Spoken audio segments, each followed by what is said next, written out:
We are back with more college football coverage and to get straight into it, we have number 16 Vandy against number 10 Alabama in Alabama.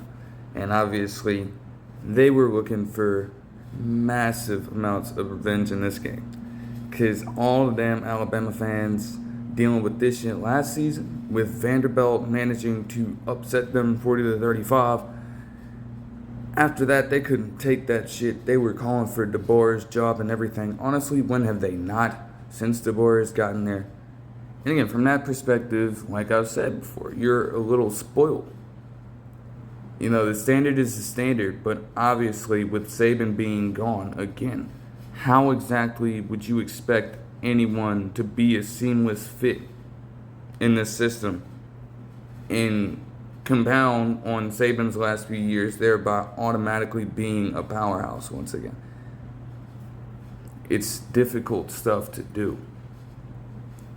But Vanderbilt was certainly confident that they could go in their turf and make this happen yet again. They've been off to a hot start this season, so this was definitely going to be an interesting battle, to say the least. And Vanderbilt looked poised to pull off the upset yet again pretty early. I mean, Alabama didn't have a solid first drive. Jim Miller got them going in the rushing attack a little bit. But passes down the stretch became relatively shortened up. And by the time they got to fourth down in Vanderbilt territory, they did decide to go for it, but that is where Todd Simpson would make his first true mistake of the season, throwing a pick and giving Vanderbilt the ball, even though they were buried deep in their own territory. From there, Vanderbilt went on a damn 93-yard drive. I mean, there was a bit of an interesting play where there was a debate on whether or not this player picked up the first down. It eventually ended up being insignificant, but they would move the ball after that. And then the rushing lanes just completely opened up for this team. Not only did Pavia pick up a first down himself, but also take Alexander getting a fucking 65-yard run, just sprinting all the way out to the left side of the field for a touchdown, untouched. And at that point, I'm like, what the hell is the front seven of Alabama doing? That's how they beat you last year when it came to just dominating you on the front lines. And you let this man cut all the way outside. You don't get a single hand on him at all. He just has a dead sprint to the end zone and nobody can catch him. That's highly unfortunate. Matters would be made even worse for Alabama, even though they would get some good plays, including a massive dot from Simpson to Horton and also another good Jan Miller run for about 22 yards or so. But this kicker would miss the field goal. And that gave Vanderbilt a chance to just stack up a lead, which they got very close to doing. Like I said, the front lines were just seemingly weak for Alabama in this one, because there's no reason, even though the squad was backed up, Pavia just found the smallest gap in the hole with no one accounting for it whatsoever, and he was able to just get 36 yards, now rushing to the right side of the field. So I'm like, what exactly is happening? Now, the defense was getting some decent pressure on Pavia, but that didn't deter him from picking up a couple first downs through the air. Yet, this would probably be the turning point for the Crimson Tide right here, because they certainly, Vanderbilt, had a chance to take a double possession lead. Yet, following this Pavia scramble, you would have Justin Jefferson, yes, that Justin Jefferson, not to be confused with the NFL wide receiver, who do a great job of punching the ball out here, and they would get the ball back. So now they're cooking up a little bit, and they would take full advantage of it. Even though they were backed up, they would go on a nice, long, 90-plus yard drive of their own. Jan Miller, once again, tone setting. And that was Alabama's game plan in this. They had to show that they could go toe-to-toe and possibly overpower Vanderbilt's front seven themselves. Because this was going to come down to time of possession. This is going to come down to ball control. That's exactly how Vanderbilt got the advantage last year. And if they couldn't enact that same kind of capability on offense themselves, they were going to be in a bit of trouble. got to a crucial third down, and even though we focus a lot on Ryan Williams, how about Jeremy Bernard in this damn game? I mean, first off, he gets a nice catch on this third down right here, and then eventually he'll show up a little later. But you would also have them face a 4th and 7 later on in the drive, and I was kind of shocked that they went for it. It's like, you know what? I can understand it. You don't want to waste a possession like that. You force this team into a damn turnover, and you're in position to score from that specific range. In fact, you couldn't even trust Tulty to make the first one, so why bother doing it again? Fair enough. And yet Cuevas stroke wide open into pretty much the middle of the field, picking up a first down for them. As they drove closer and closer, Ryan Williams would certainly get his number dialed up, ran right into the back of the end zone on his route, and Todd Simpson did a nice job of threading the needle on it. Just too easy for those two to make that work, and the game was tied. Both teams would go on essentially 3 and outs before Vanderbilt would have a methodical response down the field following Alabama's change of possession here. Again, similar thing. The passes did not come easy for Pavia. After those first couple possessions, Alabama did an excellent job of sending pressure his way. But he did find a way to diagnose all of that here. And he would find Alexander for dump-offs on multiple occasions on this drive, including one to take the touchdown in a goal-to-go situation and give Vanderbilt a temporary lead. But not to be outdone, Alabama executed this 2-minute drill to perfection. Everybody got involved a little bit. You had Horton get a catch to get things going, and then you had Ryan Williams get back-to-back receptions. Yet, it would be Jeremy Bernard who once again would finish off the drive. Not only would he pick up a 13-yard gain on this first down inside Vanderbilt territory, but once they got deeper, he's in doubles formation on the left side of the field, and he just cooks the fucking corner into oblivion. Mosses him completely as Simpson gets him the ball in the end zone.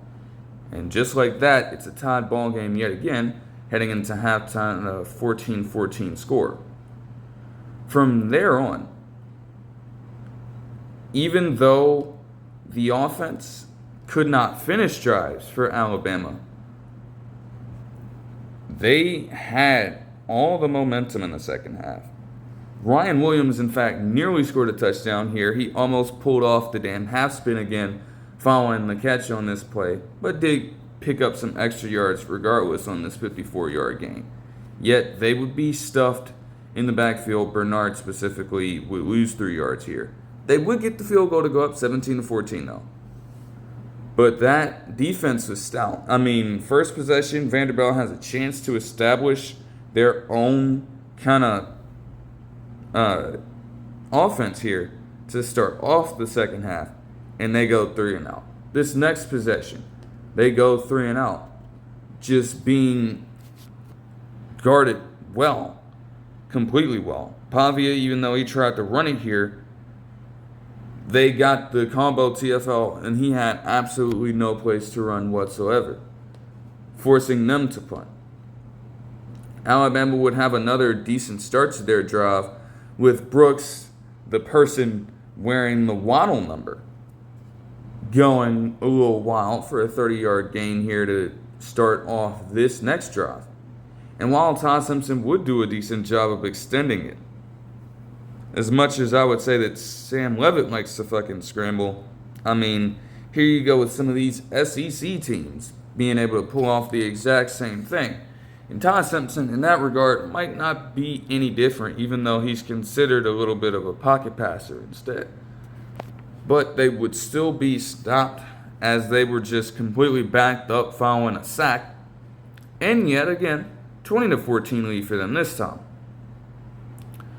The Crimson Tide would get another crucial red zone stop though. This drive looked exceptionally promising for Vanderbilt here.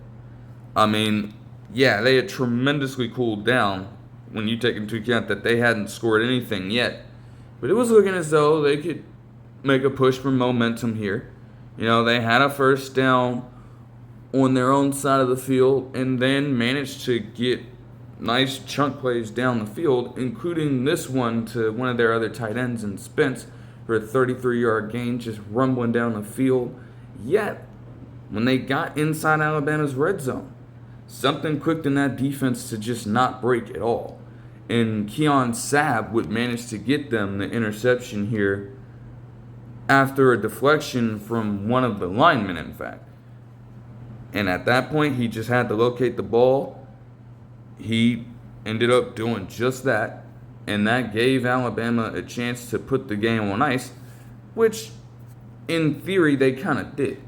I mean, anytime you can take 8 minutes and 29 seconds off the clock, you know you're doing something right. A lot of these plays weren't even some of the craziest gains imaginable, but again, we're just getting solid runs, damn near 4 yards a carry, just continuing to move the chains slowly down the field to ensure that Vanderbilt does not have a chance to respond with enough time left on the clock. Like, was it ultra conservative?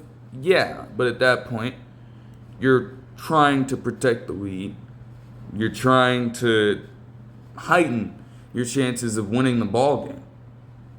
And once those linemen got to it in terms of run blocking, it was just easy for Alabama to settle down and just go straight down the field operating in that way.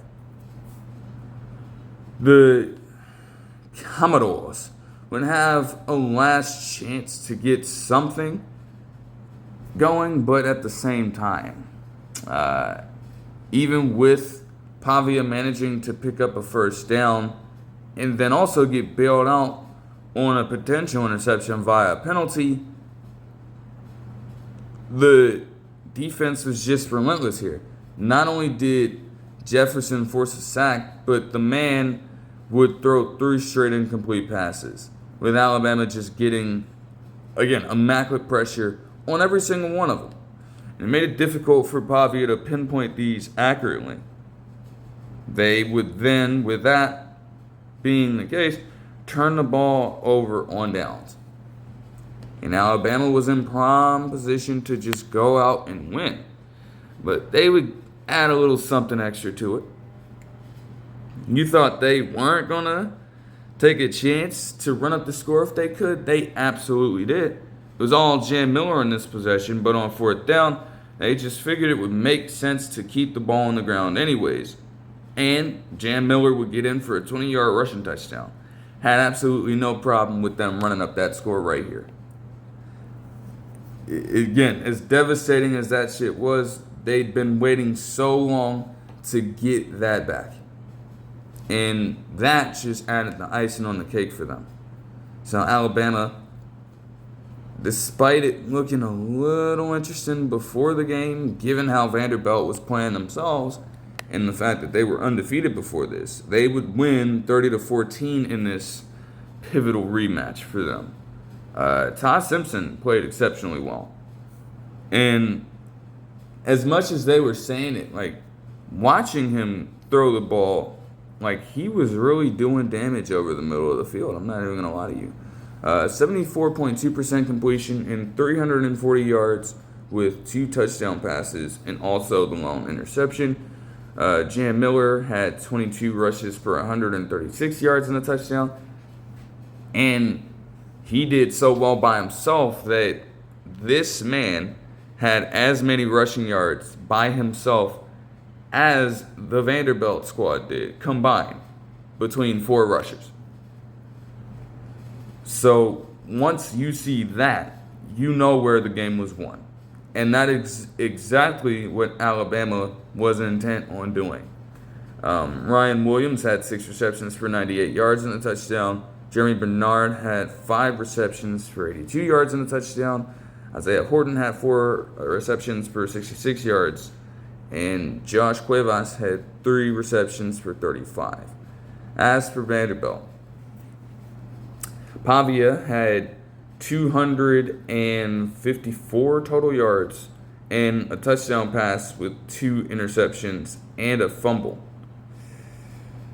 on 58.3% completion.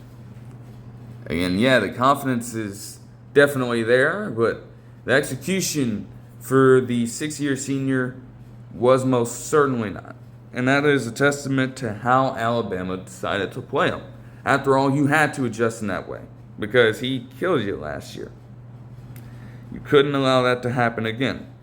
And they, for the most part, did not. Even when it was looking risky again, their red zone defense tightened up completely. Kept everything short, gave little room for error to Diego Pavia.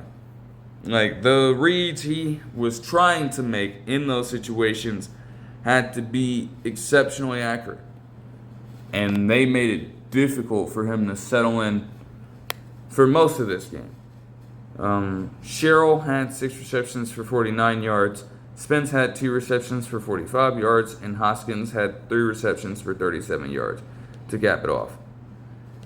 It's interesting, too, because this would cap off their first ranked matchup in 87 years.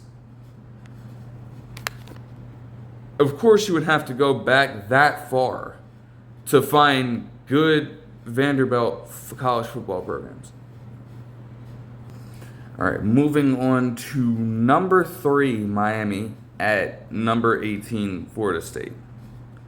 I thought this one was going to be a massive shootout before this game started. Like, you have 2 really good teams, and in somewhat different ways. While Miami's offense is good, their strength is their just, like, they are a truly great defense down there right now. And you can say that with this school having a long history of great defenses, and especially great defensive players who've gone on to do great things in the NFL on that side of the football. So this is something they're pretty used to. Meanwhile, Florida State's strength is in their offense. They came into this averaging like 600 yards per game on the dot. Now, granted, it can look a little deceiving when you are playing East Texas A&M in Kent State. But they've been consistent throughout the season. Obviously, Alabama was a tremendous win for them. And they also did lose to Virginia last week. Still had a good offensive output. But again, turnovers were the killer for them in that game. It was going to be crucial for them to protect the ball here and also take advantage of whatever the Miami defense was willing to give up. Now, they did have a good first drive here, all things considered. I mean, I wouldn't imagine that this running back that they have in Chroma would ever really be used like that out of the backfield as a receiving back. They did manage to pick up a 28-yard gain here. And then on the very next play, Castellanos would take advantage of very minimal space given up by this Miami defense to pick up a 15-yard gain. They drove closer and closer into Miami territory, but even with Sawchik trying to tote the rock and Castellanos trying to do the same, once they got inside the 10-yard line, they stiffened up that line, that front completely. They were not going to move an inch on them whatsoever. And they held strong to make Florida State settle for a field goal. That would be the final score they would have for quite some time.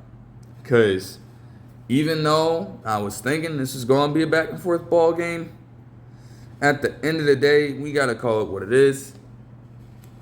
Florida State got punched in the fucking mouth. Literally and figuratively. For one, Miami with the combination of Fletcher Jr. and some of their running backs, they were just able to run all over this defense. And it worked so well to the point that it opened up the pass game exponentially. C.J. Daniels Jr. and Malachi Tony are must-see TV. I mean, you see C.J. Daniels not only get this damn 47-yard catch down the field here, but he also capped off this Miami possession with a touchdown catch. Just a simple slant route.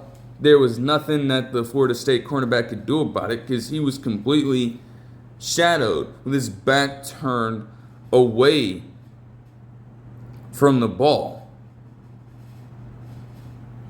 And that routine slant paid off perfectly.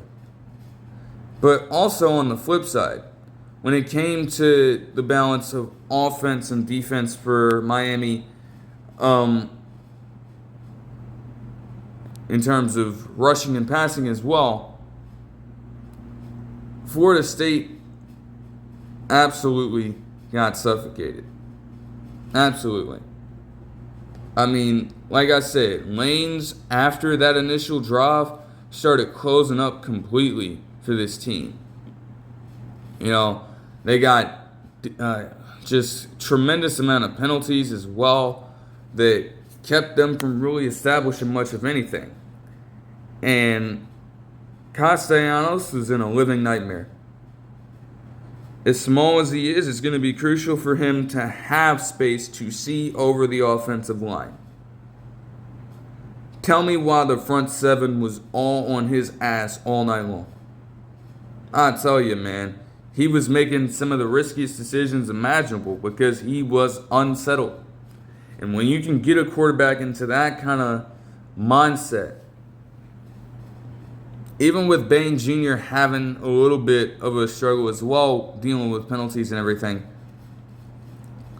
it's just they were on the ball all night, forcing Castellanos into multiple mistakes. This interception here was honestly the tamest of them, but it still hurt them because right after they got that pick, one play touchdown to who else other than Malachi Tony.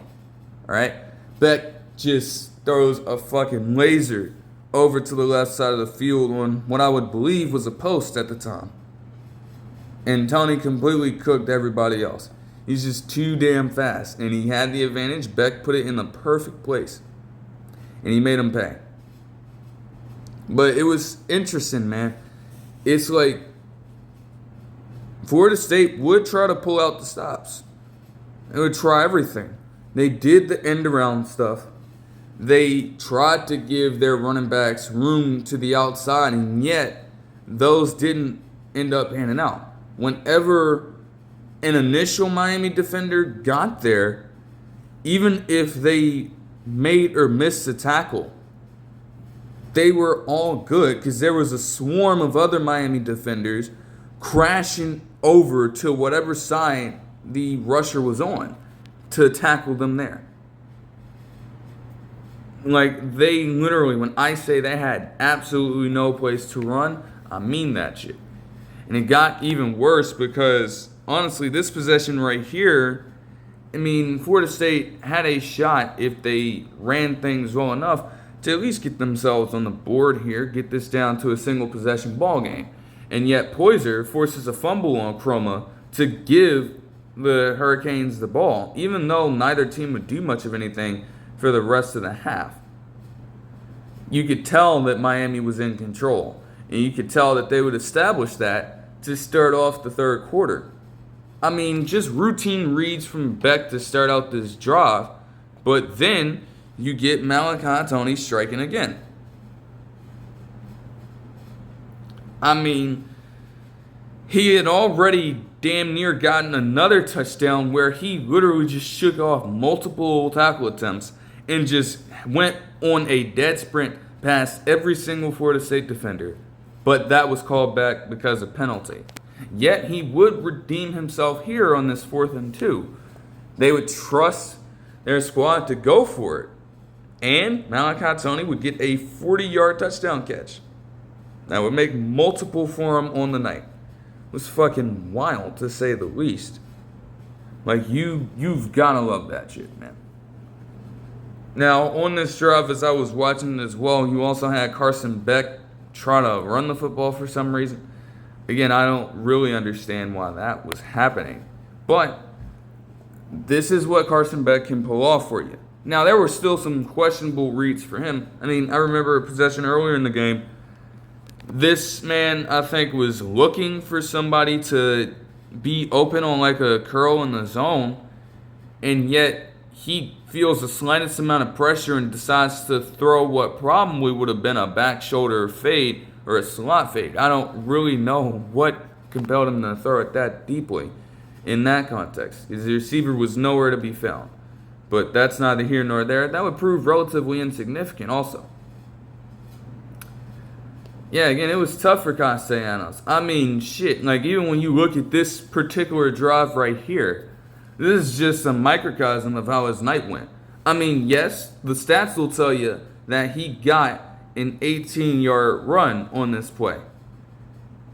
It probably didn't even need to be like that. But the man literally had to bail out of the fucking pocket within less than a fucking full second. Because there was already a Miami defender screaming in his face, trying to sack him. He was trying to settle back, take the 3-step drop, and climb the pocket that way. No, he had to immediately escape. And he can do it. But again, feeling that kind of pressure is just not really sustainable for any kind of success, for any kind of team. And I mean, that was definitely put on display once we get to this first down right here. Because you would have Castellanos, even though it looked as though he had a wide open man in the end zone. The pressure got to Castellanos just in time to affect the throw, which ended up being late across his body, over the middle. And again, they tell you that is the cardinal sin for a quarterback. You can never do that shit. Not only did he do that shit, the pass is underthrown and promptly intercepted. And on a night where they could not really stop this Miami offense, where they could not protect the ball, it only made sense that the Hurricanes would go right back down the field in just a matter of 4 minutes and score off another takeaway. Yet again, with some of their backup running backs doing damage, even with Fletcher Jr. still being a tank in his own right. But once we got to this third down in Seminoles territory, they gave Daniels Jr. a screen route, and he took it all the way using a combination of speed and just strength to muscle into the end zone. Man tried to tackle him, and he Superman dove right past the goal line. Then just disrespectfully decided to do the Seminole chant in Florida State's own home. That shit has gotta suck. But again, once they got up by 28-3, they were definitely well within their right to start doing these kinds of things. Now, honestly, you look at the score and you see that it ended up being 28-22, I wouldn't make too much of that. Like, Florida State, again, they kept on trying to fight back in this one, but by that point, man, Miami was trying to just get past this game. They already did everything they needed to do. They must not have really felt like trying to rub it in their faces. But it did feel like for a second they had a chance. Because I will say that even in a game where it looked like all the cards, all of the momentum was in Miami's favor, Mario Cristobal still fucked up a little bit when it came to trying to close out the game by managing the clock well. Yet again, we had another situation where that looked questionable. And I don't for the life of me understand. Like, there was no reason for him to have multiple pass attempts on a drive in which, if you run it correctly, you could honestly cap off the game. I don't get it. In this fourth down, would literally see them throw the ball. Now, granted, it's 4th and 8. But, like, you don't trust your kicker to just kick a field goal at that point and take a 2-possession lead. Like, you're putting Florida State in an even more perplexing situation. They got to go down and score anyways. Like, why not just make it more difficult on them? Why are you giving them an easy out by allowing them to conserve some extra time? Makes no sense. And they would get the field goal. But during this whole time, they had 3 different onside kick attempts, I believe. And yet again, they're very difficult to pick up. Now, they did get close to recovering at least one, which would have completely changed things up, in my opinion. But did not end up happening. And the Hurricanes would get the 28-22 win. Like I said, Daniels Jr. and Tony are just a wrecking ball of a duo when it comes to wide receivers. They had 107 yards and 2 touchdowns on 7 catches and 78 yards and 2 touchdown catches on 5 receptions, respectively. While Carson Beck had 27 completions for 241 yards and 4 touchdowns. Honestly, their rushing attack did take a little bit of a back seat, but they didn't really need it all that much. I guess that's a decent takeaway from Florida State in this game, though. As for them, yeah, their offense was just completely zeroed out. And again, I think that is a testament to how strong the overall Miami defense is at all 3 levels. They were just great in this game. And when you have that kind of synergy on a defensive unit, more often than not, you're going to win yourself a football game. Like, they made Castellanos so inferior and, again, uncomfortable. 272 passing yards and 57 rushing yards, sure, but only 55.6% completion and also 2 touchdowns with the 2 interceptions. Absolutely tough. As for the receivers, Deuce Robinson, that is, did have 87 yards on 6 catches. Randy Pittman Jr. had 39 yards on 7 receptions and a touchdown. And McCoy had 39 yards and a touchdown on 3 receptions. It's not completely over for Florida State, but ironically enough, by losing this game, they have now allowed Virginia, the team they lost to last week, to surpass them in the AP poll. So, it's interesting how that goes. They still have a chance, but man, it's like, that is certainly a game from the rivalry aspect and from chances of making the CFP as well that you would probably have liked to come out with. At the very least, play a little bit more convincingly in. Like, I think that should be taken into account. Like, this game was not as close as the box score suggests, and you're going to get yourself in a world of trouble if you just solely look at that as a resource. Like, watching that shit live, man, no, it was not close at all. Speaking of teams looking for revenge, oh man, like I said, when it comes to this Colorado and TCU game, Sonny Dykes has been waiting 2 years and some change for this shit. Like, yeah, he definitely did his big one by beating Bill Belichick in his collegiate debut and blowing out that North Carolina team. He did, but that was just the fucking warm-up. Do you know how embarrassing it must have still felt at the time to suffer a loss to a rookie college football head coach in Deion Sanders back in 2023 and have Colorado's offense, whether it be Travis Hunter, Shedeur Sanders, or even Dylan Edwards at the time, just completely fuck your team up. Like, I know he was holding that shit in for so long, and he could not wait to get that team back out on the field and make some shit happen. Truly. And honestly, TCU would take a little while to match that kind of mindset with their execution. A lot of this stuff was really unexplainable for the first few minutes of this game. I don't know. Like, both teams were just playing exceptionally weird.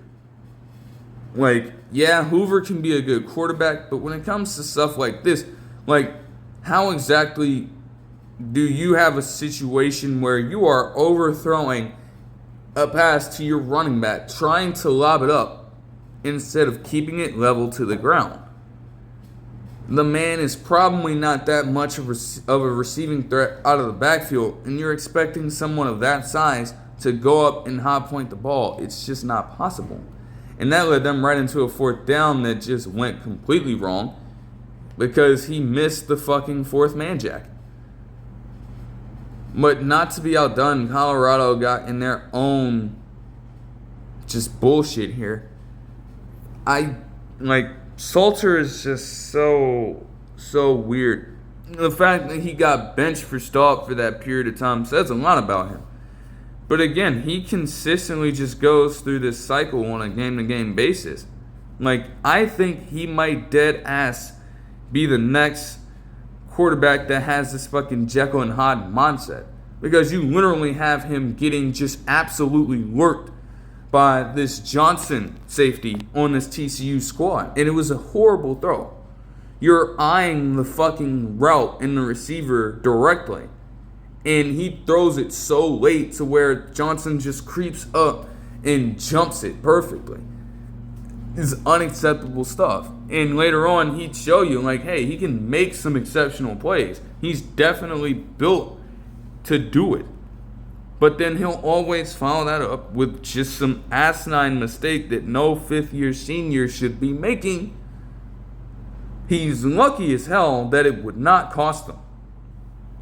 I mean, Battle and a McAllister catch, even with him not having a single one last week. And they wanted to say that damn monster game he had was the last game he played in. No, he had some snaps in the game last week against Arizona State and just did not come down with anything.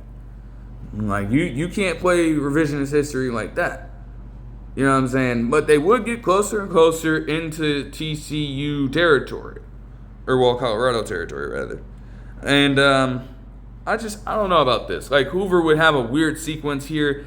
He just completely, like, I don't know what to say about this.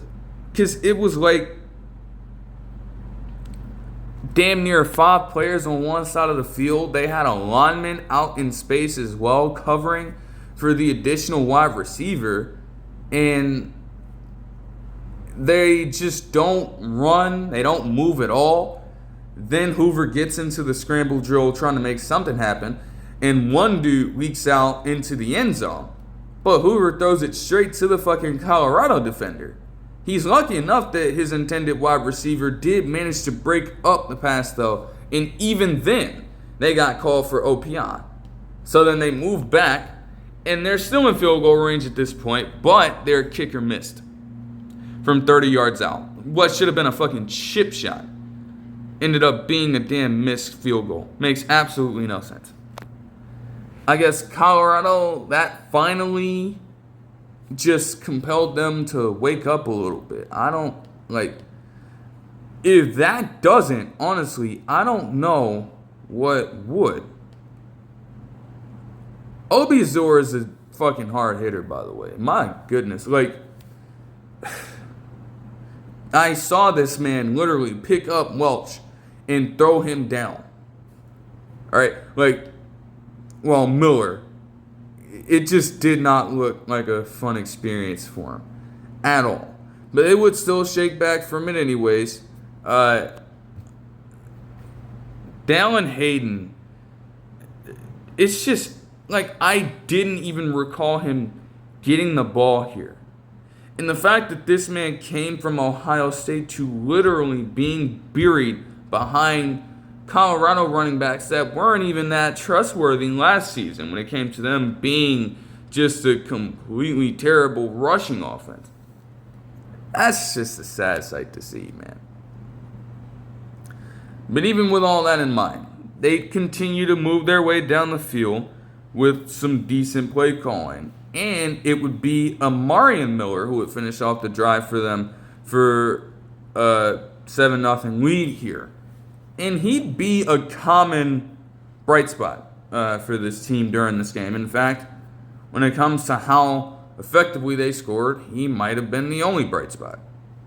Now, the Colorado defense would lock in a little bit. They would force a sack fumble on Hoover, and they would force the 3-and-out, allowing Colorado to go right back down along with some more short running here to get Kaidon Salter in the end zone on a scramble with him going out to the right side of the field, shaking off a few defenders, and just going in relatively untouched. But TCU managed to work themselves right back in the game because, for one, the defense took a step back and allowed them to drive down in just 3 minutes and 54 seconds. Not only did Manjack IV manage to get the first down here to start things off for him, but they also got more contributions from Rodgers picking up the first down. Hoover finally hit Dwyer for the first time in the game. And then as Barnes managed to attempt some Reggie Bush-style dive into the end zone and fell a little short, it would be Hoover to punch it in on a QB sneak to tie up the ball game. Like I said, Salter will have a good play, like an exceptional tight window throw or a scramble for a 10-yard touchdown, and then he follows that shit up on the next fucking possession with his first pass being thrown right in Bud Clark's direction. Knowing that that is not a game that you play with Bud Clark. Picked his ass off, gave Colorado just a complete disadvantage, and allowed TCU to have exceptional field position. All it took was a matter of 2 plays in this 33-yard drive for them. And Hoover would find McAllister for a 23-yard touchdown catch. Easily. Man caught that shit with one hand on the back shoulder. And there was nothing that the cornerback could do about it at all. At all. That's how good McAllister has been when he's getting the reps in his direction. To make matters even worse, I guess Kaidon Salter wasn't done. Like, they got right down the field. Hayden got in a good run. Miller had another exceptional catch, breaking free on his route and getting them down to the 17-yard line. They were in great position. It also helped that they had a pass interference drawn. You have a go-to-go situation with 8 seconds left. Now, you could have ran the ball, but they decided to throw it fun.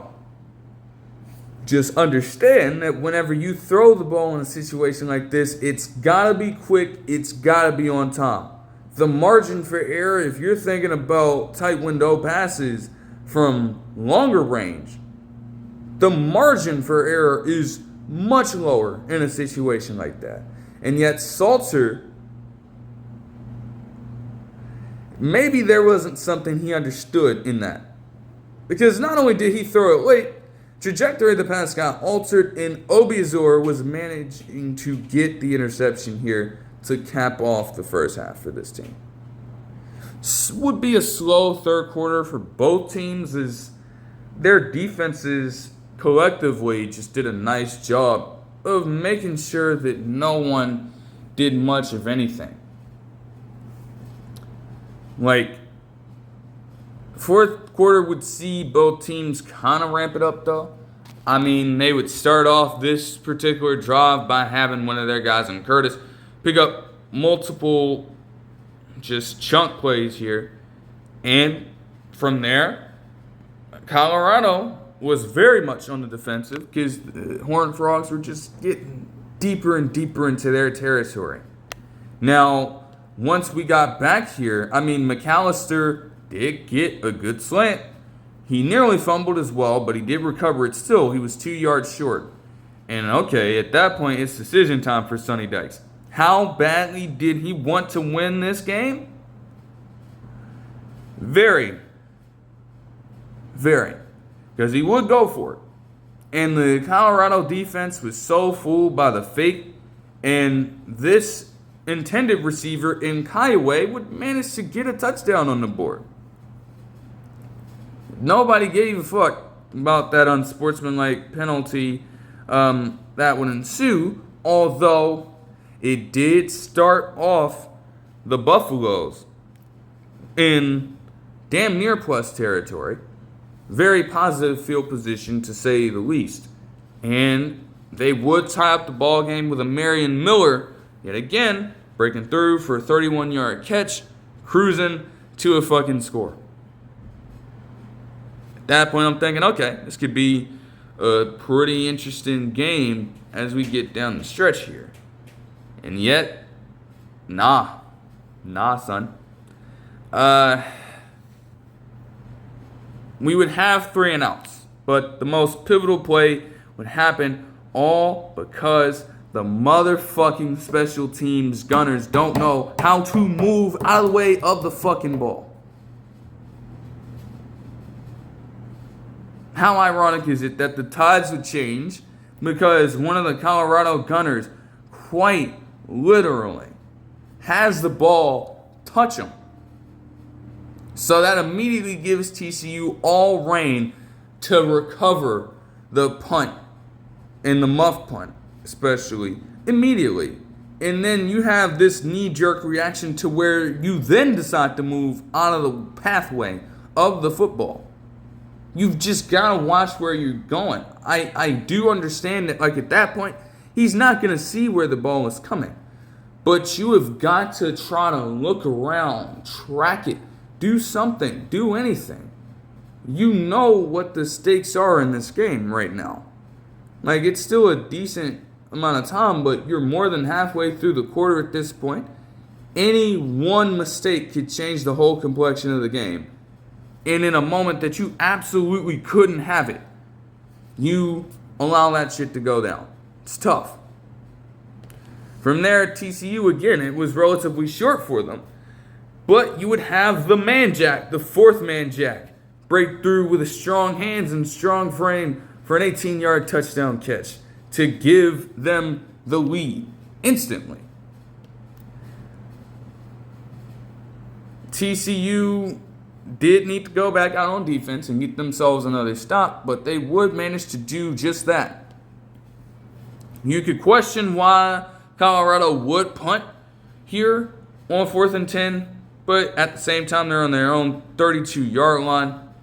TCU just got that free possession to go. It wouldn't have made sense to give them any other chance at all. And you would have Hoover just essentially cap off the drive. Like I said, they were just hungry. They were a team more motivated than Colorado, it seemed, to go out and win this. So I was not surprised that Hoover would just throw up a fuck it ball to McAllister on this 4th and 6. And he mossed them in the back of the end zone. True definition of a money ball. And it got TCU the 35-21 lead and win in this revenge game for Sonny Dykes in that squad. Now, granted, this wasn't Chandler Morris at the fucking helm.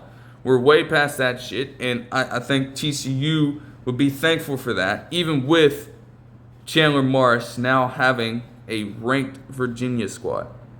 Yeah, you heard that shit right. Anyways, it was Josh Hoover who would perform exceptionally well in this game for the most part, outside of some questionable stuff early on, like I mentioned.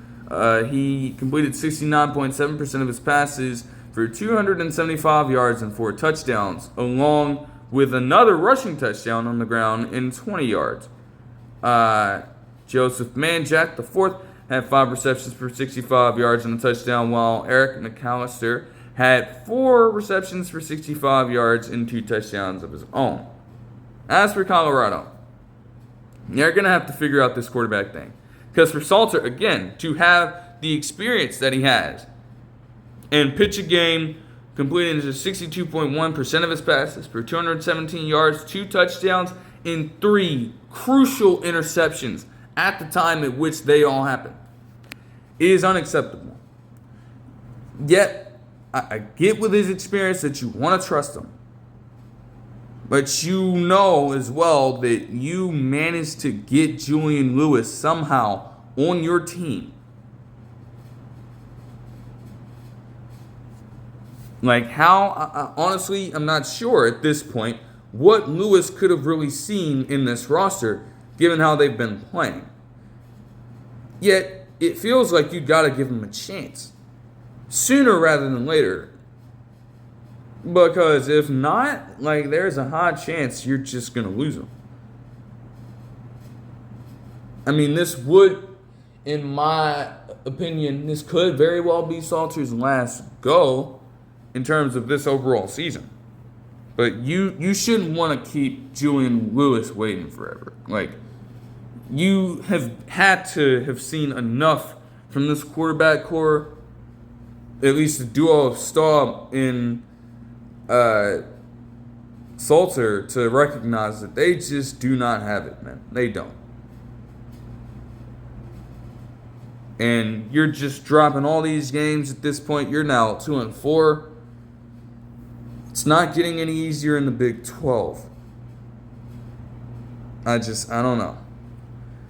Dallin Hayden would have 61 rushing yards on 9 carries. As for the receivers, it was really only Amari and Miller, like I said. 89 receiving yards and 6 catches with 2 touchdowns. Virtually nobody else.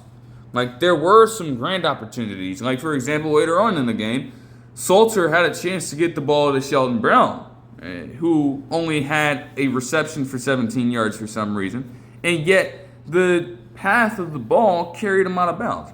So what exactly is he supposed to do in that situation? Not much. It was just an off night.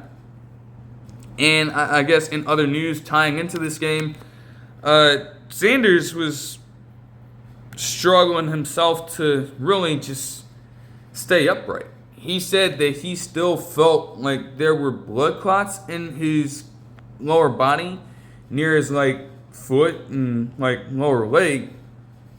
Like, he was just feeling so uncomfortable to the point where he had to sit down at some points in the game, to the point where he had to completely take off his shoes, and he had a pair of shoes on with a sock as well. It was just all rough.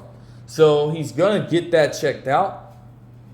And I don't know, if I'm him, yeah, I think a lot of people have been saying this as well. Like, it would be best for him to just take some time to chill out.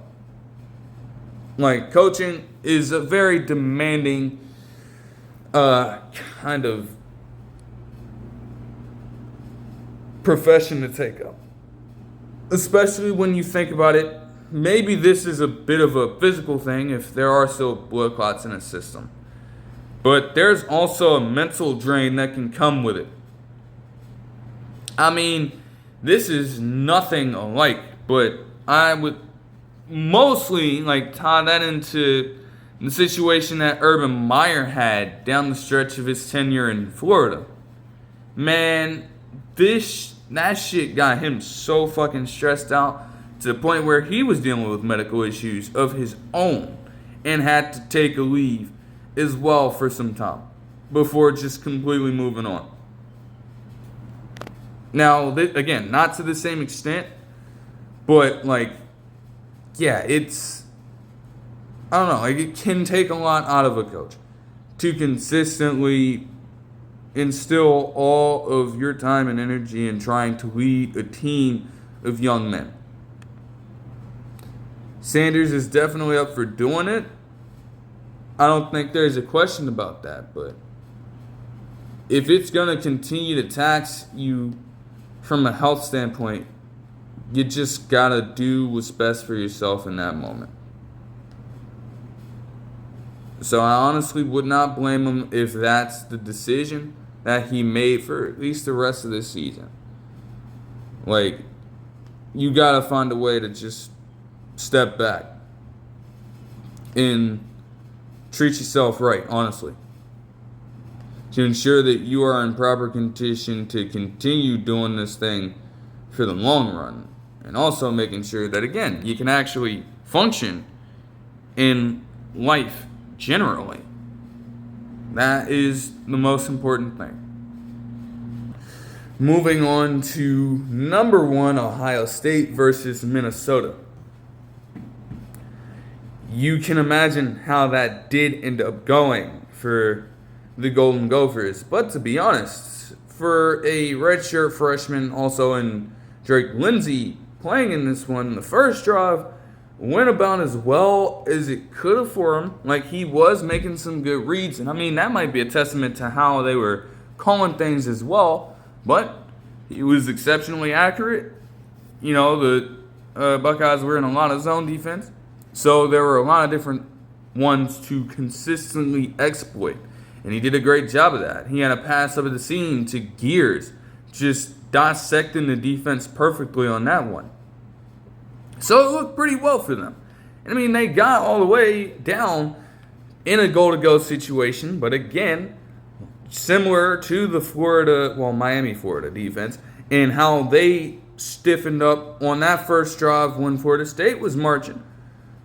The Buckeyes did the same thing. They only picked up a yard on this thing. And the Minnie squad would be held to a field goal. Now, it was looking a little promising for them once you had Jaden Fielding miss this 53-yard field goal here. But to be honest, that would be short-lived.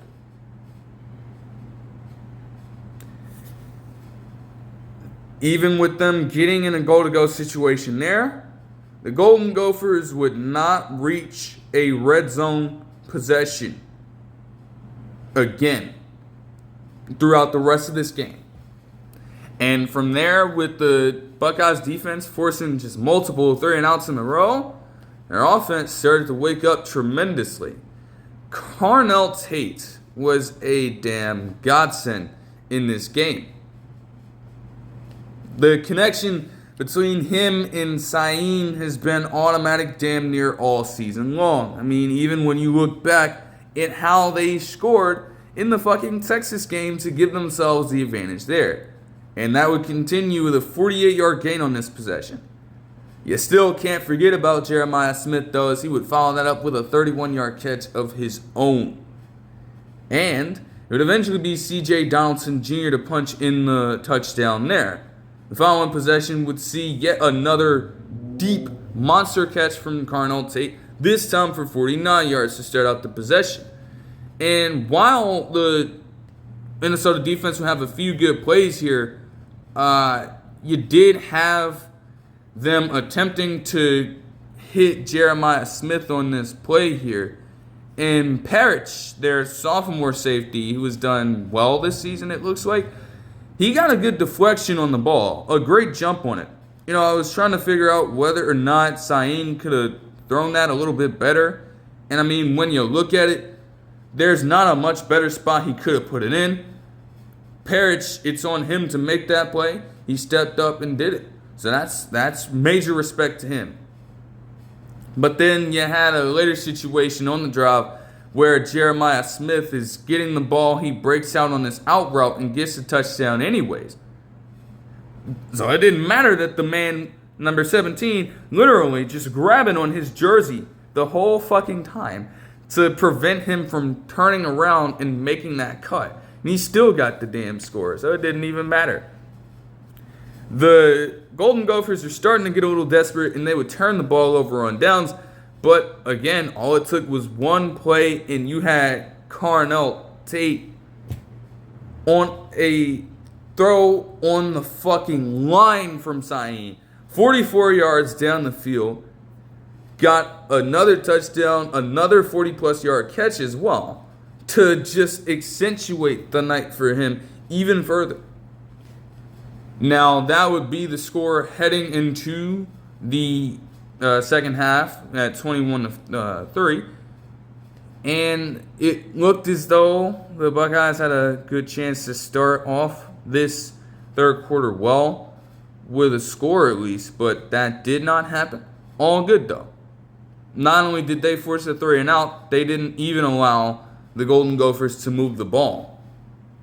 And they would get the punt return, pull off a little bit of trickery with Brandon Ennis, lateraling it over to Lorenzo Styles Jr., and getting right in Minnesota's red zone off that. From there, it was the Bo Jackson Jr. show. And granted, they give him a higher share of carries in this game over C.J. Donaldson Jr. and Peoples, although they would both have great games in totality as well. Like, yeah, this is a system where they're trying to feed everybody, but it's eventually going to be a time where Bo Jackson Jr. takes this fucking thing over. You have to credit the Ohio State defense as well. Like, they played Drake Lindsey very nicely after that first possession. Nothing came as easy for him. And it also helped that they didn't establish the run. You know, they could get away with that in weeks past when they had Boy and a lot of their other running backs just doing a nice job of establishing that aspect of their offense. That was not happening here. And Boy would only pick it up later on in the game when it was already done. So you get that stop there, and then they follow that up immediately with another touchdown drive, as Max Clare would start to see himself getting a larger gain here of 29 yards. And in a goal-to-go situation, you had Jeremiah Smith cap it off with another touchdown catch yet again. Now, like I said, Boy had a few solid runs on this drive right here. And while they did get inside the 25-yard line for Ohio State, they were stopped. They were pushed back to the 23-yard line. And their guy missed the field goal yet again.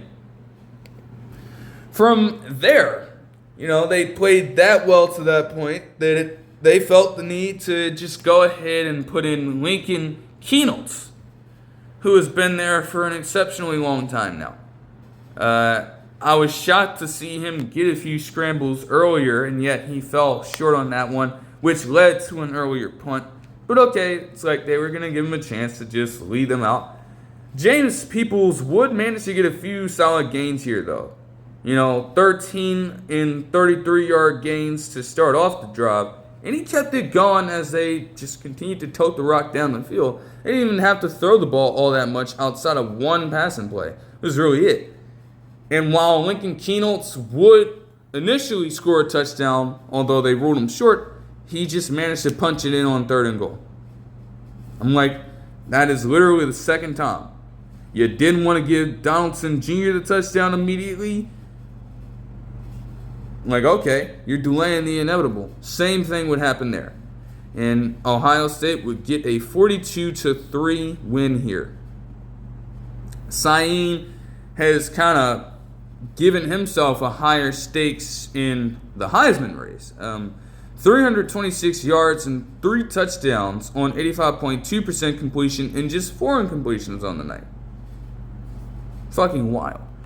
Bo Jackson Jr. had 63 rushing yards and a touchdown on 13 carries, while Peoples would have 59 rushing yards on 7. As for Carnell Tate, again, it's wide receiver U for a reason. Even if Jeremiah Smith is the main guy, bro. This man had 9 catches for 183 yards and a touchdown. Like, whenever they call on him to make a play, he's there, man. It's insane. As for Jeremiah Smith himself, he'd still have 7 catches for 63 yards, well, 67 yards rather, and 2 touchdowns. Max Clare had 5 receptions for 63 yards. Definitely one of the better games from him on this season. That transfer from Purdue is paying off, man. As for Lindsey, definitely a rough game for him, but again, for a redshirt freshman, you got to recognize what you're asking him to do. This is the top Ohio State team in the country right now, with a defense that, when you take that first drive into account, has not only given up 10 points or less in each and every single game this season, but also has not given up a red zone touchdown this year to anybody. And Lindsey almost made it happen, but to ask him to consistently repeat that is a little bit of a challenge. It was not his finest day. 94 yards for him, just 3.6 yards per attempt, and 57.7% completion. Just absolutely not. As for the run game, again, Ojabo by this point would have 52 rushing yards on the night, but the team as a whole only had 68 on 2.7 yards per carry. And there wasn't really much to speak of from the receiving aspect. You know, Brockington is usually a capable wide receiver, a competent wide receiver for them, but he was held to just 15 receiving yards on 4 catches. And that one Gears catch in the seam would make him the leading wide receiver in terms of yardage on the night. It's just that kind of game. So I say just keeps it rolling, and hey, man, you know, Minnesota is certainly a good team in their own respect, so they'll certainly be able to bounce back, I could imagine. But it just wasn't meant to be, man.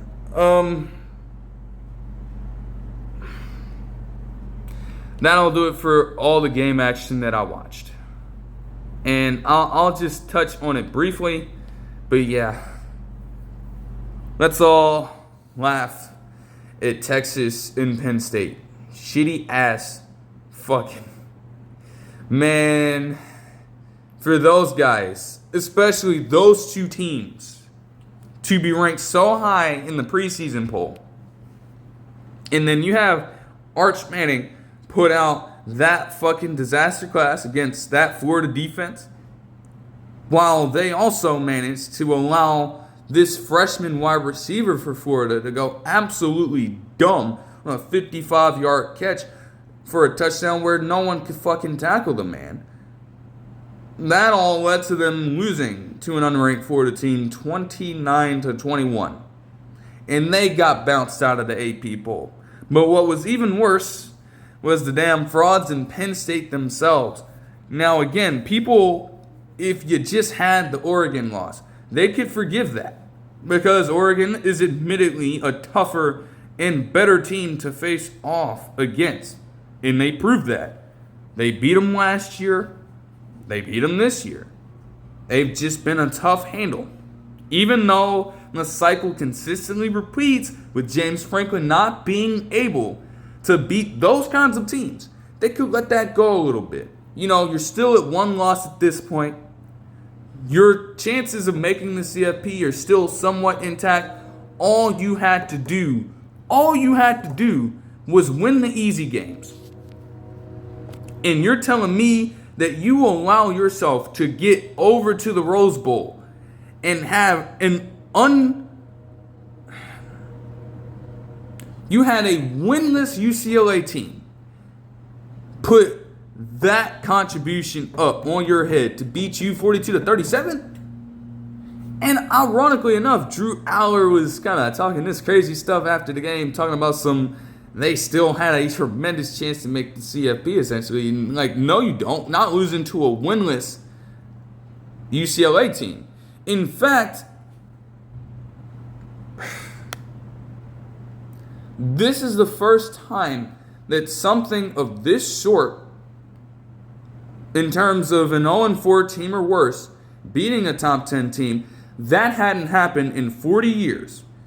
And you really thought that you were still going to remain a contender after that. Yeah, good luck with that. So, for that, their asses got bounced out of the fucking top 25 as well. You absolutely love to see it. And even crazier, Yamaleava had his best outing of the season. Not only did he throw for 166 passing yards and 2 touchdowns, but he also had a career high 128 rushing yards and 3 touchdowns on the ground for what could be argued to be his finest game in his career if you look at it from that standpoint, because he had his highest amount of touchdowns total in a game in his career to this point. Like, Aller played exceptionally well, don't get me wrong, but what the hell happened to the fucking Penn State defense to where you just get boat raced by fucking UCLA? This is UCLA we're talking about. And I don't really know if they're ever going to have a game like that again this season. Maybe this is the spark that turns things around for them, but I can't really be all too sure about that. And I mean, hey, no matter how you slice it, both of these teams got to deal with Ohio State later on in the season. It's going to be belt to ass both of those games. So I was like, even if one team might be celebrating, and this would be UCLA here, I mean, it's not really going to matter much. Both of them definitely going to feel, you know what time it is, man. But that'll do it for this one. I hope you guys enjoyed the video, and I'll see you guys in the next one. Peace.